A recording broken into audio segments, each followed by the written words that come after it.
Hello everyone, Coming Clean here. I have, since a few weeks back, finished the story of Skylanders Spyro's Adventure, and I have moved on to Skylanders Giants. In the comment sections of my own videos, I've seen many diverging opinions about this game. Some say it feels like an expansion, and some say it's the best game in the series. What do I think? That's what I'll be talking about in this video. I hope you'll enjoy it.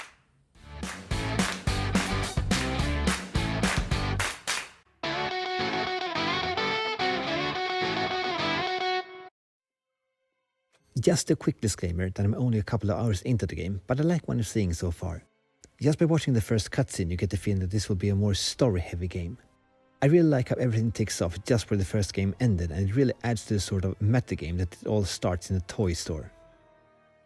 Then we are thrown into a prequel level taking place a long time before the actual game takes place, and we also get a little bit of a Skylanders history class.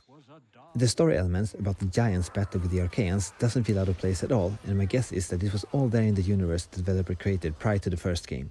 It just makes sense to unveil a little bit more about the lore now that everything is partially established in the first game. I jumped straight from Spyro's Adventure into Giants, and my initial feeling is that there are several graphical and technical improvements. The textures look sharper, and I also get the feeling that the animations are smoother, like the frame rate is higher than it was in the first game.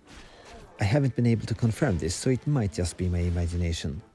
There definitely are at least some improvements, which can be expected from a sequel coming out only a year after the first game. Speaking of that, it also feels quite remarkable that a game of this magnitude had such a short development time. This game is, like Spyro's Adventure, developed by Toys for Bob, and it wasn't until Swap Force that Activision included Vicarious Visions to create every other game. They reused many of the assets from the first game for sure, and my guess is that they didn't have time to design and manufacture as many new characters as they would have wanted either. Also, the Skylanders can talk now. Hawk and door! Instead of just saying and the occasional actual word.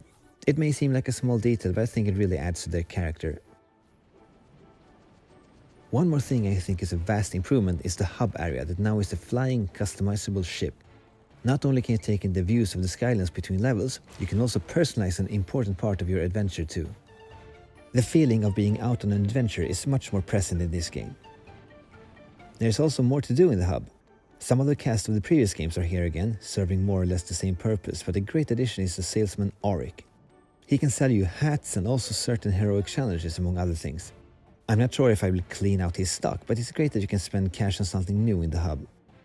Speaking of the heroic challenges, I only briefly checked them out, and at first glance they seem to be even more varied than they were in the first game. If you have several characters you wish to maximize the stats on though, I'm assuming this will still feel like a grind.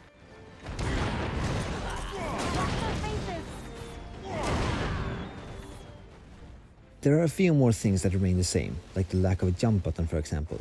It's still not anything I missed though, because, since in its core, this game is an action RPG, like Diablo, and in those games you can't jump either. I don't like using the action button to open chests and locks though. They should have kept the stick wiggling. It was a bit of an awkward motion, but it also led to a more satisfying feeling when a chest or door was open. More stick wiggling is on the top of my most wanted list for a potential Skylanders sequel.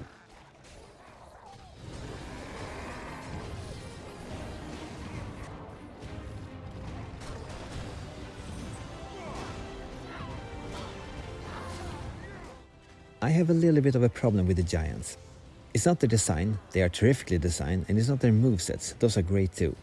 It's just that I have never personally been drawn to the big, bulky, heavy, slow-hitting archetype in video games, regardless of what type of game we are talking about.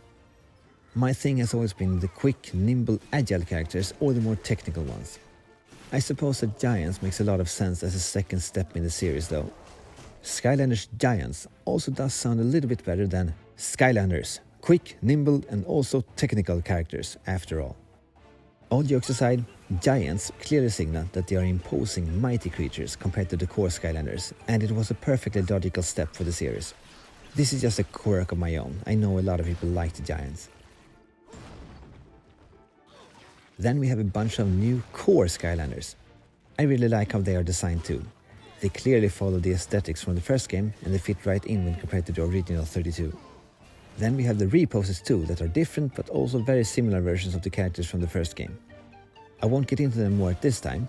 The excellent YouTuber KRYPT did a great video about REPOSES recently that you'll find a link to in the description.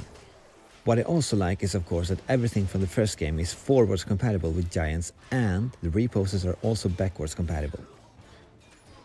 I haven't been able to upgrade any characters to a large extent, but their movesets seem to be just as varied as they were in the first game. One of my favorite abilities so far is Worm's flight ability that makes him move at what can be described as a normal, acceptable speed. Did I mention I'm not a huge fan of the giant characters?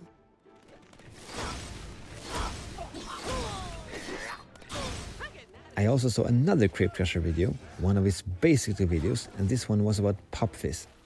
Compared to the characters from the first game and many from Giants 2, his moveset really stands out as more complicated.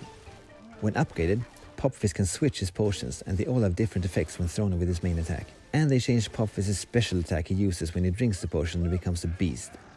It's just so great that they added a complicated Skylander along with the more straightforward ones to appeal to different types of players. Adding multiple difficulties was also clearly a step in the right direction. Having spent several hours with Skylanders Imaginators, I have sort of seen the end result regarding Skylanders movesets. In Imaginators, many of the senseis are quite complex, and the moves added to the characters in Giants is the first logical step towards this. Those were my impressions a couple of hours into the game. To sum everything up, I can say that I personally think that Giants so far feels like way more than an expansion. There's definitely a reasonable amount of improvements and additions considering the game's short development time. There are plenty more things to say about this game, but I'll save that for future videos. That's it for this video. Please consider checking out my other content and maybe even subscribe to my channel, because I release content every single week. Thank you very much for watching. My name is KRYPT and I will see you next time. Take care.